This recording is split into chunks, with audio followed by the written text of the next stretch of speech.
It's a video I'd like you to watch, and this is coming as a fallout of the American strikes on terrorists in Nigeria. Please watch. To wallahi gwamnati idan bata sa baki a cikin wannan maganan ba, duk da ma mun san akwai bakin gwamnatin, to idan wallahi ba a tashi an yi wani abu ba, Trump yana kawo hari ana kashe musulmai guda, mu ma sai mun kashe Kristan. Wallahi ba maganan wasa nake ba. Kun gane ko? So don haka musulman mu farka dama suna son a raba kasan. Now, if you watch this video, my anger is not the... Anyway, let me tell you what the guy is saying. The guy is saying that since America has decided to unalive Muslims in Nigeria, he swore to Allah that they too will start unaliving Christians in Nigeria. And this is not just one or two or three. There are many of them that feel this way.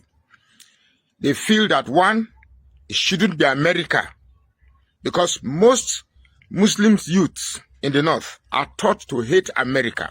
They see America as unclean. They see America as shaitan. They see America as evil. They see America as anti-Islam. So for America to be the one volunteering to intervene in the crisis in Nigeria is haram, is unacceptable. Now, what is so painful about this is that this is a young man, is a youth, who is supposed to be educated, rationalized, to discern good from evil. But here we are, having youths like this, infusing religion into this whole mess we find ourselves.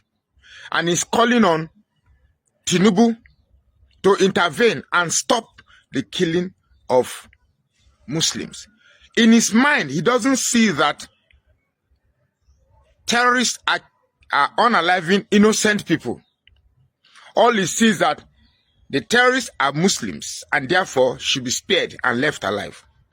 Have you seen a pattern here that the politicians, the northern elders, and the youths, they are in on it? They know all this while that this is what is happening. As far as they're concerned, anybody that is unalive, they do not, it's a casualty. It's a necessary casualty for the ideology that drives these people. You see, I do this video and I know the immense risks I take. But someone has to say it. Someone has to say it the way it is. The truth is that, and the young man also told Muslims in Nigeria to be ready. To be ready. Ready for what? To go ahead and slaughter Christians. You know, I also want to use this video to tell Christians to be ready. The person pursuing you has two hands and two legs. So, violence is not a monopoly of a particular religion, of a particular race, or a particular region. Violence is free. You don't pay money to get violence. It's up here in the mind. Yes, peace is cheaper. But if violence is the only way you can restore peace, so be it. Stop preaching turning the other cheek. If anybody try to slap a cheek, wedge the hand and find stone or anything around you and defend yourself. Enough of all these threats. For how long will we sit back and watch innocent life being taken away, and rather for us to hear remorse and realization of the evil that they are doing? We are seeing threats. So you mean we should sit back and become sitting ducks, that will become like target practices for your terrorists in the North? Just sit back and pray. If your bullet hits you, well, it's God's choice. If bullet does not hit you, it's also God's choice. We cannot do that. We cannot do that. As far as I'm concerned, the only thing the North, when I mean North, please, all these plateaus, you know, the extreme North, the only thing you have contributed in the development of Nigeria, in the retrogression of Nigeria, is terrorism, illiteracy, religion, and things that are baseless, that are unproductive. This has to stop. Young men like this, DSS will not fish them out and arrest them all. But these people that make sense, that talk ways of channeling path to peace, that you'll be arrested. Well, we'll keep talking here as more information unfold. I desire a nation that works. I desire a Nigeria that works. I desire a Nigeria where a believer, a Yoruba man, an Igbo man living in Zaria or living in Zamfara or living in Sokoto is not afraid to practice his religion, do his business, and be at peace. I desire a nation in Nigeria where an Hausa man or a Fulani man will live in Port Harcourt or live in Akwa Ibom or live in Calabar or live in Lagos or live in any part of the South. He's not afraid to live there, to work there, to enjoy life there, to increase and to add to value to that society. I desire a Nigeria where, regardless of religion or tribe, you can prosper, you can excel. I desire a Nigeria where nobody have an agenda to Christianize the nation or Islamize the nation. It is our job in the Christian faith to preach to you. It is your responsibility or your choice to either accept or reject. The same thing should be for the other religion. I desire a Nigeria where a person can convert from one religion to the other and without fear of being ridiculed, without fear of being killed. And for that to happen, it means that the law of the land, according to the constitution of the land, must be the basis by which every state operates. This is why Sharia must be abolished. We cannot have a section of the country being ruled or being governed by certain laws where some people are subjected, even though they are not of that faith, they can be killed. I desire Nigeria where nobody is afraid of being killed because of one thing. That even if anybody said something against your God, it should be sue the person to court. To the court, to the Supreme Court, to the High Court, according to the constitution of the land, not based on your religion, not based on the law of your religion. That is the Nigeria that works.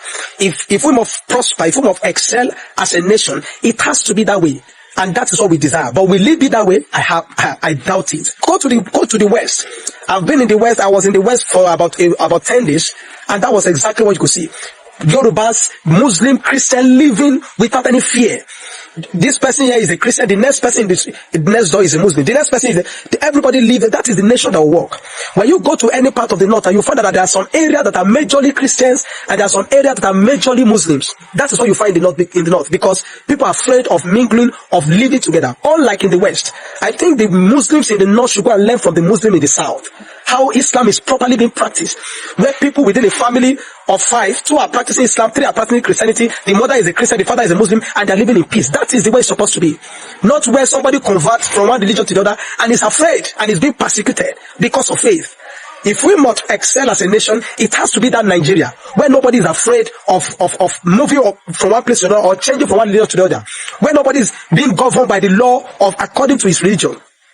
If we must excel, Sharia must go. I must abolish that law. Nigeria's constitution, according to the law of the land, must be what is governing every part of Nigeria. That is in Nigeria that we excel. Anything other than that, I'm sorry to disappoint you.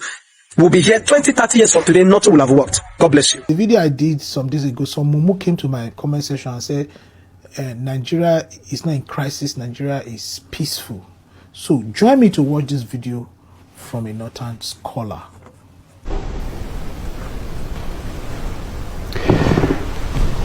Today, I would like to speak to President Ahmed Bola Tinubu, our President of the Federal Republic of Nigeria, as a citizen. Sir, in 2023, you requested Nigerians to vote for you, to trust you, to give you the means to govern this country, fix areas where there was damage, rebuild the nation, lead us through some of the difficulties that you inherited, and allow us to realize our full potential. You came with good intentions. We give that to you. Today, as we speak, you don't have an enemy. We do not want political rivals. We don't want opposition to divert your attention. All of us, Christians, Muslims, Northerners, Southerners, everybody wants you to succeed. We want you to fix the problems of this country. Mr. President, we're scared. We're terrified. We're worried that our enemies, both those within the country and those who are taking advantage of our problems, are on our doorstep. And to be honest with you, sir, you are not leading us as you should. We have never needed a time when the president should sit and face Nigerians and give us assurances that those things that we're afraid of, the hysteria around what Trump says he will do to us, the trigger that sets us up to fight each other, the threats, the activities that have spiked up since the American threat, the kidnappings, the killings, this sudden upsurge of insecurity is carrying us down. Something is going on. We're simple citizens of this country, needing comfort, needing assurances that things are not going to get a lot worse than they are. Please, talk to us. Speak to us, not through press releases, not when you meet military officers or intelligence officers. Talk to us as our president. Today, you are our leader, and you continue to be our leader by the grace of Allah until 2027. But we need someone, you in particular, in your position, to say to us as Nigerians, things will be fine. We need you to tell us what you plan to do. We need you to tell us what you are doing. But more importantly, sir, we need you to do a lot more than you're doing. Schools are closing down. With or without your consent, with or without your approval, they are sending our children back home. Sir, when are these schools going to open? When we win the war against banditry and kidnapping and killings? Or are our children going to stay at home permanently? What are you doing to give our military and intelligence and other security forces whatever it is they need to go out, protect children in school, protect villagers in villages, protect our highways, protect us? You don't have to give us all the details, President, but you should tell us that our fears are unfounded. Because as things stand, we're quarreling with each other. Suddenly, Muslims and Christians who died in the hands of these people are now quarreling over who is being killed more. We don't need to do this. Every Nigerian life matters. But we need you to lead us. We need you to assure us. And of all the times that we've ever needed a leader to step up, take up the gauntlet. Speak to us. Lead the military. Lead with all the resources we have. Not because Trump says he will come and invade us. Not because Trump is calling us a disgraced country, sir. But because we owe it a duty to ourselves, to protect ourselves. We can't do that unless you show the willingness and the sympathy to help us. Please, President Tinubu, speak to us and act. We don't have the time, all the time in the world, to wait until doomsday is upon us. Thank you, sir. Okay, with this video, you can agree with me that Nigeria is actually in a serious crisis, right? And these crises are actually what we caused with our own hands. Okay? Now, for every Nigerian or any Nigeria who is saying that Nigeria is not in crisis, you know, look at that person properly. You find out that the person is actually in the safe side or the safest part of Nigeria. Majority of them talk from Lagos and from some other places. They don't experience what the people in the north are going through. Now, you see, Northerners are lovely people. Okay? There are some lovely people in the north. Lovely youths, lovely, you know, youth leaders and political leaders. There are some. But the problem basically of Nigeria, one of the problems of Nigeria are caused. Those problems are actually caused by majority of these, how will I put it, extremists in the north. If I were this man, it's not President Bola Ahmed Tinubu I will even be addressing this speech to. I call this a public announcement. You should be addressing this to Sheikh Gumi, to El Rufai, to Matawali, to the Vice President Shetima, these are the people you should be addressing this kind of public announcement to, because these are people who, what we are going through today, they are part of it, allegedly. They are part of the reasons why we are going through what we are going through today. So you said it in your speech that President Bola Ahmed Tinubu came into power with good intention, but he could not lead us right with that good intention. That tells you that it's you people in the north that are making that man not to be able to do what he ought to do, even though he is coming for good intention. And I'm not speaking this, to exonerate President Bola Ahmed Tinubu. No. He has actually failed as a president. And he also reminded President Bola Ahmed Tinubu that he's a one-term president, because he said he's going to be the president till 2027. And President Bola Ahmed Tinubu is actually looking beyond 2027. And now you are telling us that the lives of Nigeria matters. Are you for real? When they were buying Nigerians all over the northern parts, none of you came out to make this kind of statement. Now you are feeling the heat. I can see there's no remorse in what he's saying. It's just fear that I can see. The fear of what Donald Trump is doing, what the American has done, and what they are still going to do. They are afraid. But if your heart is clean, young man, just relax.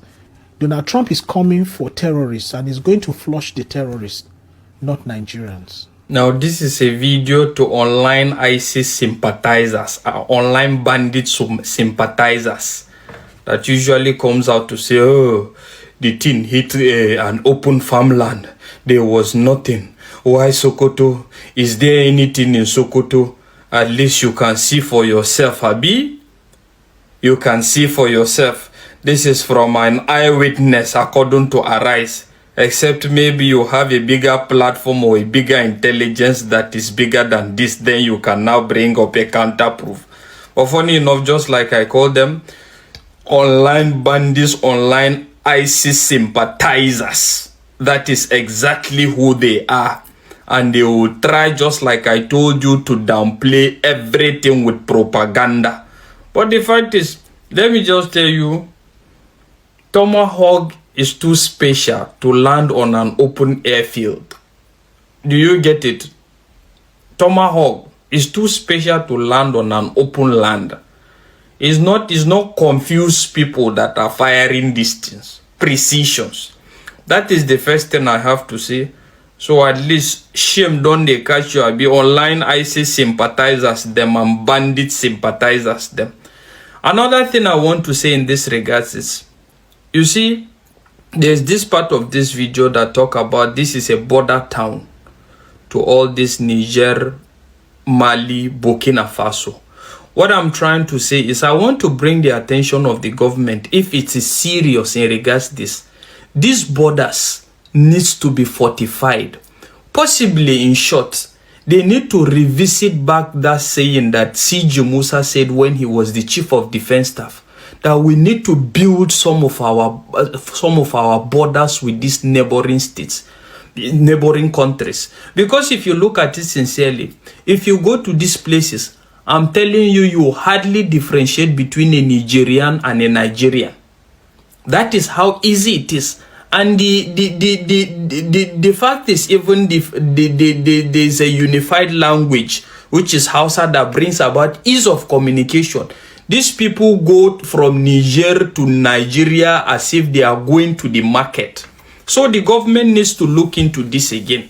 So at least I just say I should bring this to everybody's notice. Shame on sympathizers. Sympathizers, you better repent. There's no room for you anymore. Okay? Northern Muslims. What are you people talking about? How wicked could one be? You people are so wicked to the core. Wicked to the core. You see abomination going on before your eyes for years. Your radicalists have been buying Christians. Buying Christians. None of you said anything. You kept quiet. And now they are buying the radicalists. You people are coming out online to rant. Before I used to love all my Muslim brothers and sisters, your behaviors, some of you, your behaviors has really changed my mindset towards your religion, that the God you serve is a blood-sucking God. Blood-sucking God. It's not a normal God. It's not a good God. A blood-sucking God.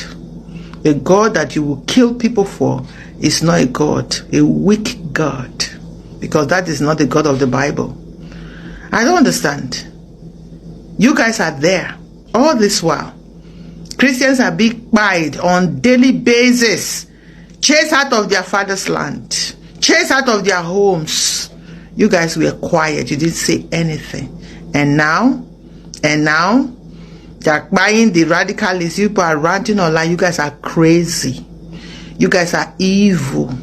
You are evil. In fact, if it's left for me now, and I agree, and I believe many Nigerians would agree with me on this, they should divide Nigeria. The middle belt is not part of the north. The central, north central, is not part of you people. So don't be saying this is part of north. It's not north. You're north, they're up there. Your north is up there. You the radicalists that want to behave like Afghanistan, that want to live like Iran, that want to live like Afghanistans and Pakistans that have no future. No future there. Good day to our viewers all over the world and welcome back to Local Journal. Honestly, the earlier the northern elites come together and tackle this problem that is ravaging Nigeria, that is ravaging their region, the better for them.